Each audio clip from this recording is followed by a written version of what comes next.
Hi guys, papunta kaming Refen. Street food siya dito sa Denmark. Tapos ka-off ko lang from work. So diretso kami dito hanap ng makakain. Ang daming tao guys, ang init. 27 degrees today. So malapit na kami. Pala. Number 23 there. Srila in Manila. I think There was no Filipino. There was no Filipino food.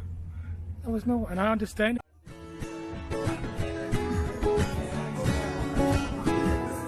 Some happy thing is trying to make me smile. Some happy things make me stop for a while. But some happy things are going out of style, and I don't want to wait and be too late. Some happy things make me wonder why. Srila Manila. Yan yung stall ng Philippines. So bumili ako ng ano ba to? Actually look nice.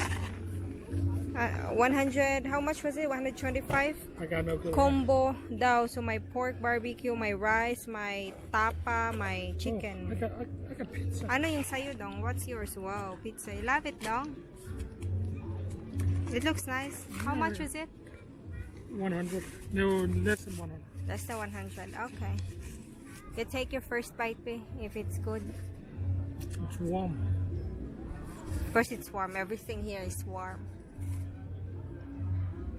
Oh, yummy. Ito din yung drink nila dito. They're trying to be environmental friendly. Ito. Hindi na siya plastic.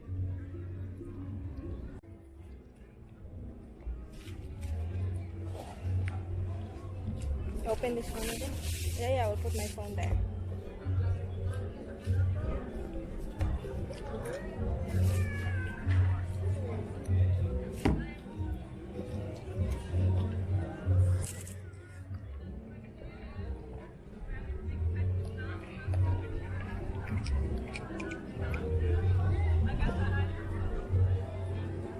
They're really trying to be environment friendly. Look at the, it's also wood.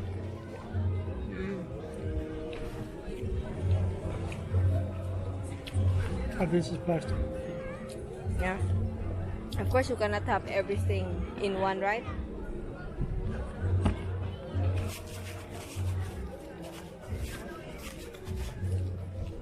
But how will they serve it in Philippines? A crop that you can wash. Yeah, that's right.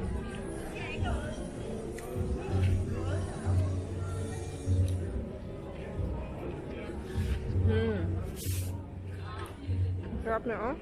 Is it It tastes good. How is it? But I gotta complain. Why would they put a mayonnaise here? I don't like mayonnaise. Why is it when you got so many choices? Peruvian, Mexico, Jamaica, Italian, Greek, Romania, Danish, and other stuff. Why is it you choose from this place? It's because it's Trailer in Manila. Filipino food. Because it's Philippines and I'm a Filipino and I wanna support my fellow Filipino who's having business here. But last time we were here, you ordered from the same place, and there was also mayo in it, and you didn't like it last time, Yeah, and now there's mayo in it again, and you still don't like it. Question: I forgot about the mayo. are you not I forgot so about bright? Shut the fuck up. I forgot about the mayo. It's been so long that I've eaten this. But it's okay. There's pork, there's chicken, there's beef, there's rice. My only complaint is the mayo. But it's fine. Okay. But I want to support the Filipino business though. You know that? Because in the whole thing here, there's a lot from different countries and there's only one Philippines. Oh, I okay. just wanna support it. Support your kababayan. Don't put so near. Now yourself na me. So that's it for now. Now the pork going to the mouth. That's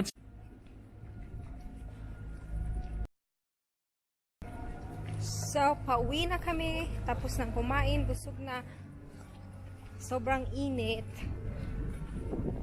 So, we've decided na uwi na para makapag-relax. Maybe watch a movie. Oh, by the way, it's Father's Day today. Oh yeah, this is. Dito sa Denmark, Father's Day. So, holiday dito ngayon sa Denmark. Walang pasok. Sila walang pasok. Ako meron. Kanina. Ang daming magbabike-bike dito guys, ha? Okay, so hi guys! So yung Refen, katabi lang siya dito sa ground kung saan magko-Copenhagen Festival. In 2 weeks time, dito kami tapos magti-tent-tent. Dito matulog ng 4 weeks. Tapos of course with music, ganyan-ganyan. So hindi pa pala ganun ka-ready. Så på campingpladsen. 2 uger før tid. See, in 2 weeks, dito kami. Sana naman in 2 weeks during that festival, sana naman na ganitong weather pa rin na warm. Para sobrang okay. First time kong dadalo ng Copenhagen Festival. First time ko, binilhan ako ni Marty ng ticket para daw ma-experience ko. At alam yun na, pag si Marty na yung bumili ng ticket, ibig sabihin nun metal music na naman. Pero I will try to enjoy it.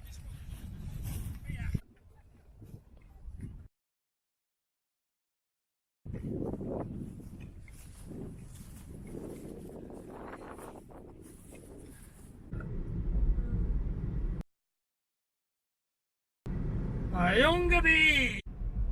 Mayong gabi, it's not evening yet. Mayong gabi! Put on a shirt. Mayong hapon. Mayong hapon, mayong buntag, mayong. Ako ikat. Buhuang.